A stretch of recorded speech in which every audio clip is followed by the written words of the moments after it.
Bom dia, primeiro ano. Tudo bem com vocês? Então, hoje nós vamos continuar o estudo do Barroco. Então, na semana passada, nós fizemos a resolução dos exercícios das páginas 4 e 6 e também trabalhamos aquela primeira partezinha ali do Barroco, tá? E hoje a gente vai ver algumas coisas relacionadas ao Barroco no mundo, como que surgiu, de que forma, algumas características. Então eu quero que vocês abram a apostila na página 7, tá? Nós vamos fazer essa explicação desse conteúdo. Então abram lá, vão acompanhando, vão anotando, vão grifando na apostila, tá? Porque é muito importante esse conteúdo para o nosso estudo. Então, gente, como início do nosso conteúdo, né, eu trouxe para vocês essas duas imagens, né? Então essas imagens, elas representam o Barroco, né? Então aqui a parte da escultura e a segunda aqui, a figura 2, a parte da pintura. Então, vocês podem perceber que o Barroco, ele tende ao exagero, né? Então, aqui nós temos muitas cores, nós temos um emaranhado de coisas, como se fosse algo bastante carregado. Então, essa é a característica que o Barroco tem. Aqui do lado também, né, nós temos uma dualidade, que é uma visão de antítese, né, entre o mundo material, o mundo espiritual. Então o Barroco, ele sempre vai trazer isso, essa antítese, esse paradoxo, esse exagero, que eu já até comentei com vocês na aula passada. Então, gente, como que nós vamos iniciar o nosso estudo falando um pouquinho sobre a parte do Barroco nas artes plásticas. Então, com certeza, vocês já estudaram em arte, ou se não estudaram ainda vão estudar, porque é um conteúdo bem importante e em arte vocês trabalham isso, o Barroco nas artes plásticas. Então, gente, antes da gente entrar na parte da literatura, é importante a gente conhecer também em que momentos o Barroco acabou aparecendo. Então, vejam, nós tínhamos primeiro uma chamada variação, e essa variação no mundo, na sociedade, ela era determinada por alguns fatores. Então, os fatores políticos, os fatores religiosos, os fatores culturais que faziam parte dos países europeus. Então, isso acabou trazendo para os artistas algumas diferenças individuais nesses estilos que os artistas utilizavam e uma certa liberdade em suas composições. Então, o que eles produziam, ele era diferente, né? Nem todo mundo seguia o mesmo conceito, a mesma forma, a mesma estrutura, mas eles ainda, além disso, eles tinham liberdade, tá? Então, gente, o Barroco, ele foi intenso e contraditório, onde nos lugares em que a Igreja Católica manteve a influência com a Contra-Reforma. Então, gente, primeiro houve a Reforma Protestante, onde a igreja estava perdendo seu poder. Por causa dessa perda do poder, eles fizeram o quê? Um outro movimento, a Igreja Católica, chamado de Contra-Reforma, que era para fixar o valor que se dava à Igreja Católica. Então, o que eles faziam? Eles queriam mostrar o poder da igreja com o quê? Com construções grandiosas, com a riqueza que a igreja tinha na época, né? Então aqui, lá na apostila de vocês, na página 8, vocês têm essas duas imagens. Então, gente, a imagem número 1, que é uma pintura de Rimbaud, ela faz o quê? Ela fala sobre o quê? É um grupo de soldados, né? Eles estão fazendo o quê? Eles estão se preparando para uma missão. Essa missão é uma missão de patrulhamento. Então eles estão indo para essa missão para observar os lugares que eles tinham descoberto. Então, qual seria o modo como o pintor, como o Rimbaud, ele organiza esse espaço? Ele mostra o quê? Como se as pessoas, né, as que estão aqui atrás, as que estão aqui na frente, elas se colocassem umas acima das outras, né? Então, gente, isso foi uma renovação, foi algo novo que aconteceu. Por quê?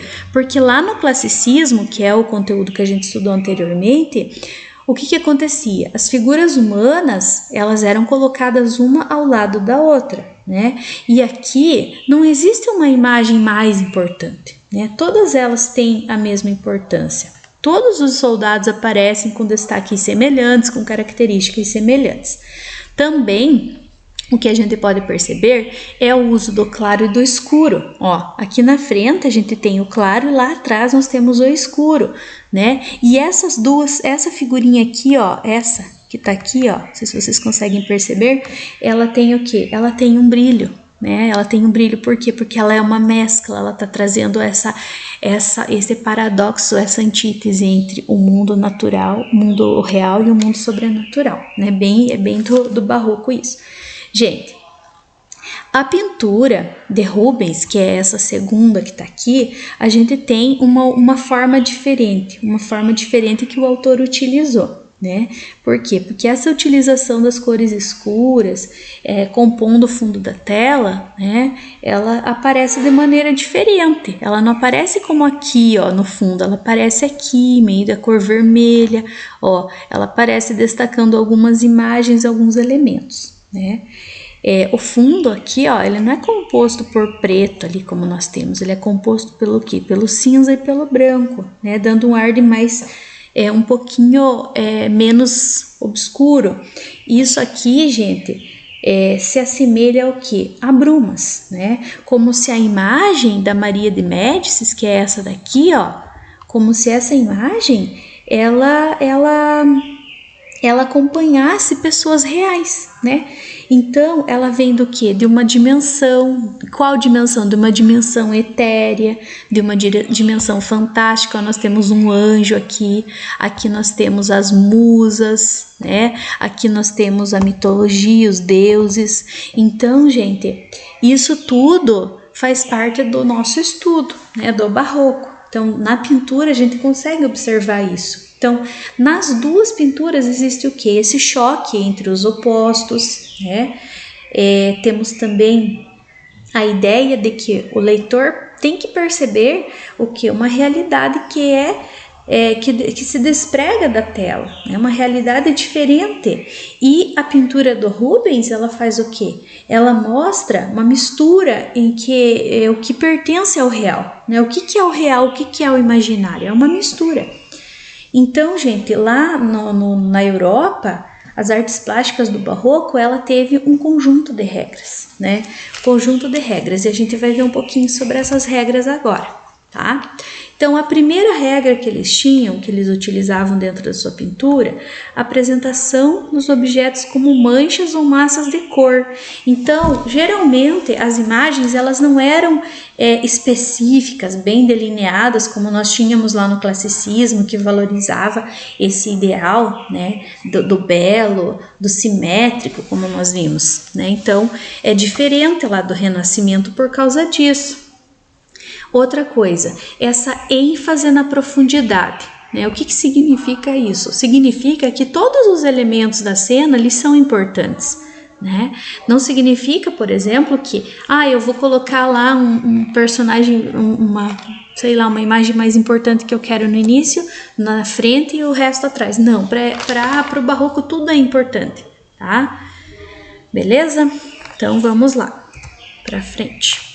Outra coisa, valor à forma aberta, tá? Então, o que é esse valor à forma aberta? A forma aberta, ela era mais importante do que as outras coisas. Por quê? Porque as figuras, elas não apresentam esses contornos que são bem definidos, como a gente vinha, né? Quando a gente via lá no barroco. O que pode ser destacado só? Somente a imagem central, para dar essa ideia de antítese, né? Sensação do quê? De que o todo da obra é importante. Ó, isso aqui é muito legal, gente, tá? Então, a obra inteira é importante, não só uma partezinha, né? Então, como a gente viu ali na imagem do Rimbaud, né? Que ela fala o quê? Do Rembrandt, quer dizer, Rembrandt, fala Rimbaud, porque é outro autor, do Rembrandt. Então, gente, ele fala o quê? Ele fala que tudo é importante, não apenas um elemento, né? O que mais que a gente vê aqui dentro do barroco? Não é mais necessário, como acontecia lá no classicismo renascentista, era o que? Reproduzir os elementos em todos os seus detalhes, né? Então, o que significa isso? Que não existe a intenção de reproduzir cada elemento exatamente como ele é, Por quê?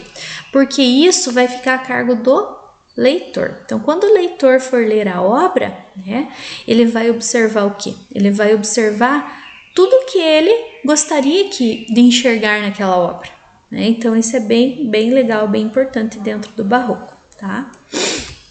Gente, agora, lá na página 9, vocês têm a estética do barroco na literatura. Então, pessoal, o que é importante nós sabermos em relação a isso?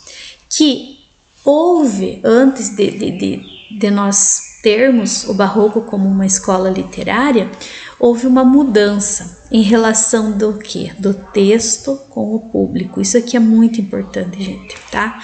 Por quê? Porque o texto, ele tinha que fazer o quê? Ele tinha que impressionar os sentidos do leitor, tentando fazer o quê? Aproximar o texto literário do povo. Para isso, o que tinha que acontecer? A linguagem, ela deveria ser compreendida, principalmente para o quê? Ligado à fé, tá? Então, gente, a característica desse momento da literatura é você utilizar a linguagem, mas a linguagem voltada à fé e também compreendida pelas pessoas.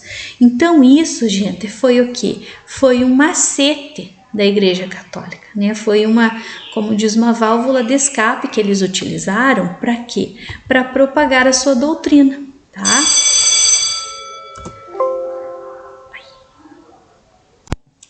Então, vejam, gente, ao mesmo tempo que ela queria utilizar essa doutrina para mostrar, né, o seu poder, ao mesmo tempo, muitas vezes essa linguagem ela era inacessível às pessoas menos instruídas, ou seja, ela não era adequada às pessoas que não eram instruídas. Então aqui nós vemos novamente uma ideia oposta, né? Então de um lado eles queriam que a linguagem chegasse a todo mundo, mas de outro ela não era acessível, né?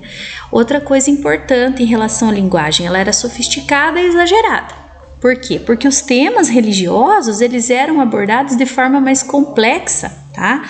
Por quê? Porque misturavam esses elementos aqui, ó, o sagrado e o profano, o baixo e o elevado, a carne e o espírito, homem e Deus. Isso, gente, tudo isso, esse paradoxo, essas ideias opostas, revela uma crise. A crise do quê? A crise do antropocentrismo versus o teocentrismo. Tá? Isso foi algo bem comum que aconteceu no barroco. Gente, outra coisa. Nós tínhamos a divisão, né, da poesia barroca. Então, a poesia lírico-amorosa, a poesia satírica e a poesia filosófica. Então, a poesia lírica amorosa, ela falava sobre a duplicidade, né? Duplo sentido, essa mistura entre a mulher ser ao mesmo tempo idealizada e ao mesmo tempo sedutora e desvirtuada.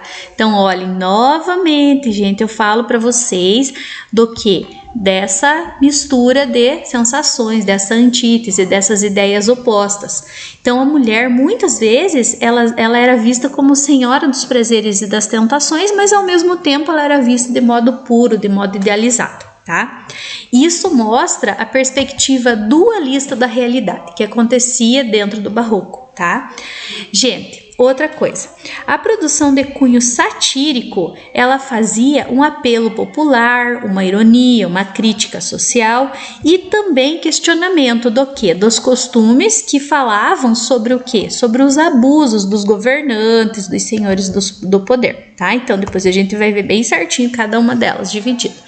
E a poesia de cunho filosófico, que falava sobre a passagem do tempo, essa fugacidade quer dizer passagem, a transitoriedade da vida, né? A vida muda conforme a tua situação, e a poesia de cunho erótico também, que acontecia dentro da parte do filosófico, tá bom? Aí, nós temos dentro do barroco duas estéticas, o ocultismo e o conceptismo. Gente, isso aqui eu quero que vocês prestem muita atenção. Na apostila vocês têm na página 10, mas é bem pouquinha coisa, não explica muito bem. Então eu acabei pesquisando mais coisas e trazendo para vocês, porque cai muito no vestibular, cai no Enem, cai no PSS, cai no PAC, sabe? Então é importante que vocês saibam, né, organizar, identificar, porque é muito importante, tá? Então, a primeira estética do barroco é o cultismo. Esse termo, gente, significa jogo de palavras. Ele também pode ser chamado de gongorismo. Por quê? Porque ele foi baseado nos textos de quem? Do poeta espanhol Luís de Góngora, que nasceu em 1961 e morreu em 1627. Gente, o que essa estética busca mostrar? A descrição. Tá? Além disso, os termos cultos, isso indica um preciosismo vocabular, quer dizer, um vocabulário precioso, rebuscado, organizado, e uma linguagem também bem organizada, ornamental, para expressar as ideias. O que o ocultismo valoriza? Os detalhes e a forma textual, como o texto é formado. Para isso, ele utiliza várias figuras de linguagem. Então, a hipérbole, que é o exagero, a sinestesia, que é a mistura dos órgãos do sentido, a antítese e o paradoxo, que são ideias opostas, e a metáfora é você falar o contrário do que você gostaria, tá? Então, a gente vai ver um textinho que é do barroco Gregório de Matos, um soneto, porque ele trabalhou mais com o soneto, para vocês conhecerem um pouquinho sobre essa tendência, tá? Então, olhem lá, gente. Podem acompanhar a leitura para vocês conhecerem um pouquinho desse autor. Nasce o sol e não dura mais que um dia. Depois da luz se segue a noite escura. Em tristes sombras morre a formosura. Em contínuas tristezas a alegria. Porém se acaba o sol, porque nascia? Se formosa a luz é porque não dura? Como a beleza assim se transfigura? Como o gosto da pena assim se fia? Mas no sol e na luz falta a firmeza. Na formosura não se dê constância, e na alegria sinta-se tristeza. Começa o mundo enfim pela ignorância, e tem qualquer dos bens por natureza, a firmeza somente na inconstância. Então, gente, vejam, é um poema que tem metáfora, é um poema que tem sinestesia, porque mistura ali os órgãos do sentido, é um que tem o que? Antítese, que são ideias opostas, né? Então, tudo isso são características onde as figuras da linguagem predominam. O conceptismo, ele é um pouquinho diferente, tá? Não deixa de ser também com uma linguagem rebuscada, bem organizada, mas ele significa, jogo de ideias. Ele também tem o nome de quevedismo, tá? Por quê? Porque ele se baseou nas ideias de Francisco de Quevedo, que era um poeta espanhol, e nesse termo, o que ele usa? Ele usa argumentos racionais do quê? Do pensamento lógico, e também valoriza sempre o conteúdo do texto, tá? Então, por isso, gente, ele é chamado de jogo de ideias. Por quê? Porque o conteúdo é mais importante. É o conteúdo que vai fazer com que você compreenda aquilo. Então, qual é o objetivo de um escritor conceptista? Convencer. Gente, essa palavra aqui é a palavra do conceptismo, tá? Vocês têm que encontrar lá na apostila, vocês grifar ou escrever essa palavra. Por que convencer, gente? Porque como é um jogo de ideias, ele faz o quê? O discurso, né, dentro do conceptismo, ele tem que ser tão eficiente que ele tem que convencer você que você vai estar errado ou certo de alguma coisa, tá? E além do convencer, ele também é instruído, né? O leitor também é instruído por meio do quê? Dos argumentos, né? Então, veja, convencer, instruir, argumentos. São as palavras-chave que nós temos para o conceptismo, tá? Gente, o conceptismo, ele preferia o quê? A concisão, né? Tipo, ser mais simples, ser mais objetivo, no caso não simples, porque não era simples, mas ser mais objetivo e ter um raciocínio lógico, né? Fazer com que você pense naquilo que você está ouvindo, diferente do ocultismo, que usava o exagero e a descrição, tá? Eu vou pôr um exemplo aqui para vocês sentirem. Eu adoro esses sermões do Padre Antônio, para vocês verem. Será porventura o estilo que hoje se usa nos púlpitos um estilo tão empeçado, um estilo tão dificultoso, um estilo tão afetado, um estilo tão encontrado toda a arte e toda a natureza? Boa razão é também essa. O estilo há de ser muito fácil e muito natural. Por isso Cristo comparou o pregar ao semear. Não fez Deus o céu em xadrez de estrelas, como os pregadores fazem o sermão em xadrez de palavras? Se uma parte está branco, da outra há de estar negro. Basta que não havemos de ver um sermão de 2 palavras em paz? Todas hão de estar sempre em fronteira com seu contrário. Como hão de ser as palavras? Como as estrelas. As estrelas são muito distintas e muito claras. Assim há de ser o estilo da pregação, muito distinto e muito claro. Então, gente, o que acontece nessa obra? Então, nessa obra, como nós temos um jogo de ideias, o que é colocado aqui? É colocado uma crítica ao estilo cultista. Então eles fazem uma crítica dizendo que ele é muito difícil de ser entendido, que ele é muito mostra muita dificuldade, é muito enrolado, dizendo que o quê? Que o conceptismo ele é mais leve, mais livre, que não deve ser difícil, porque as pessoas precisam entender. E ele compara nessa obra o quê?